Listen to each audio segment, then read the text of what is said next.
Henshin Inspection presents Going Ultra. This is MJ. I'm an author, I'm an artist, I'm an analyzer. Find all my work at mjmunoz.com. Prepare yourself for hard-hitting Ultraman discussion and analysis. So, Ultraman Arc just had its second special recap episode, I think is what they call it. And for the second time, we also have EJ Kilakundis doing an audio commentary. He's without Mock Dent at this time. But it was still good. I could tell a little, it's difficult to do a commentary all by your lonesome. And at some point, I think he was struggling a little bit, but I think he did a really good job. And it was a lot of fun to listen to him talk about the episode and Arc in general. And I feel a little dumb. I feel a little babyish for having enjoyed him spelling things out clearly so much, because I feel like, you know, I'm an adult watching the show. I'm sure kids watching the show are understanding what's going on for the most part. And this is kind of something I've talked about previously with Ultraman Arc and maybe even with Blazar.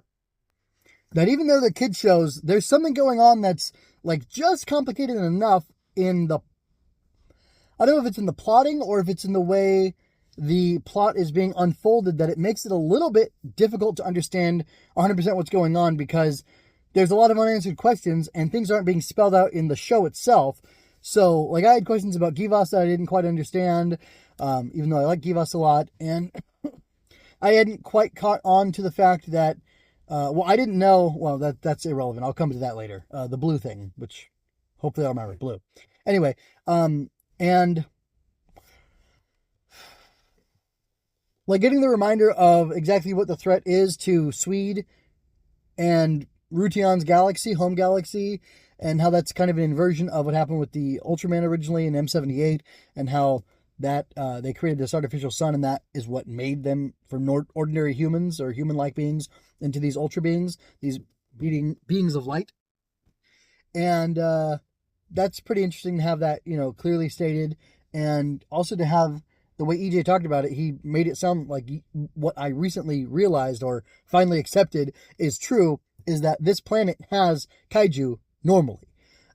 It's just kaiju are there. Hoshimoto City is a hotspot because of K-Day 16 years ago, but that the thing that makes K-Day distinct is that it was when a bunch of kaiju all around the world were activated or became active or, you know, reacted to the Onyx, the wormhole entrance or whatever, or exit being closed, the wormhole opening. And also something I didn't understand from the last episode, which I feel a little bit dumb, but I also think maybe it just wasn't explained very well, is that the Onyx actually transformed into the Galaxer armor, and yeah, it transformed into the, I guess Galaxy armor and the Galaxer weapon that he has specifically. And I think that's cool. I think that's cool, but does that mean that the threat is gone? Because that feels wrong to me, that just the threat would be gone now. I would think they would get another Onyx type thing out there, or they'd be able to wormhole that thing over or something. Like, that doesn't really make sense that was the solution to the problem. I think it should be like a temporary solution. But anyway, I was shocked to find out that form, the armor, the weapon is all from the Onyx. And like I said, that doesn't really make sense to me. And I honestly kind of find that unsatisfying. But I don't know how I didn't catch that in watching the episode. I don't know what happened. Was I watching it too late at night, so I was tired, so I kind of missed out on that? Things have been very busy, very hectic for me, so maybe that's why, I'm not sure, but I do find it a little bit disappointing that the Onyx has transformed into the power-up, let's just say generically, and not go into specifically what part of the power-up it is. Like, it's kind of a cool idea, but it also kind of doesn't make sense, and it also feels like it should mean that the threat is completely wrapped up and Earth has been saved by Arc Rution somehow doing this, which doesn't really make sense. I should say Arc because it's really Yuma and Rution working together as Arc that, you know, solved the problem. If Rution was left to his own means or his own devices, I guess maybe he wouldn't have solved the problem. So that's pretty interesting. And yeah, I thought it was real, like, insightful commentary. I like that EJ pointed out that Yuma and Rution are very much the same kind of guy. Like, they have this optimism and they have this hope for the future, and they don't want to just give into despair. And that those qualities are similar between them, and they're what make it possible and what makes Yuma a good host for Rution. And like they are Arc together. It's not so much that he's Arc and he's just using Yuma as a human host. It's that something about Yuma intrinsic in him is part of what makes him so compatible and so good for being an Ultraman. And I really did like that. I think that's very cool. So anyway, yeah, it was a fun clip episode. It was interesting to see this like Kansai region robot, and I can't remember the guy's name who went with it, but anyway, it was a fun episode. I put the subtitles on because there was no other dub underneath that, which it's funny because they dub the preview for next episode, but they didn't dub this at all, except for the commentary that was dubbed over technically, you could say, but it's not a real dub like a ADR dub. So or a content dub, it's a comment dub. So I don't know. I thought that was kind of interesting. And what else? I thought it was interesting. And what? I guess that's it for now. I am interested to see what happens with this armor, this galaxy armor, and how that'll work. What's going to happen with it throughout the rest of the series? Will it somehow get taken away from Arc and become get reconstituted into the wormhole, into the Onyx, into the end of the distortion field? Why couldn't it be able to? I don't see a reason for that not to happen. And is the threat to Earth really over from Sonia, the sun in this other galaxy? I don't think so. It wouldn't make sense to me that would be the case. And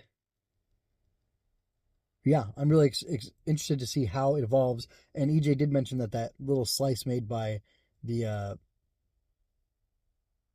Kaiju's tail in the last episode might be an opening for the Onyx, might be an opening for more Kaiju to come through, might be an opening for more people like Swede to come through. So that'll be interesting to see how exactly that develops. And yeah, that's about all I have to say. Check out all my other stuff. I started reviewing, or I did a preview, and I'm going to do a review next of the next bit of Kamuto, which is a new manga that's coming out through Viz. Akira Himekawa is the mangaka. That's the lady team who did the Legend of Zelda Twilight Princess, as well as the Legend of Zelda shorter adaptations of the games. It's I think it's two tankobon or two volumes per game, which is not enough. So Twilight Princess is interesting to me because it's a longer exploration of the game. It's a longer adaptation, and I feel like you could really get something interesting there. I really like Twilight Princess. It's the only Zelda game I've ever played on my own to completion. I've done Let's Plays, and I did a real life Let's Play in the 2000s. I watched somebody play Link to the Past. I think Link to the Past on GameCube when they did the port for it. And I was a kid then. But yeah, Legend of Zelda Twilight Princess was really meaningful to me. It was really cool. I got it for the Wii. I played it, and it was really interesting. I'd like to see that manga adaptation, but not talking about that, talking about her other work, or their other work.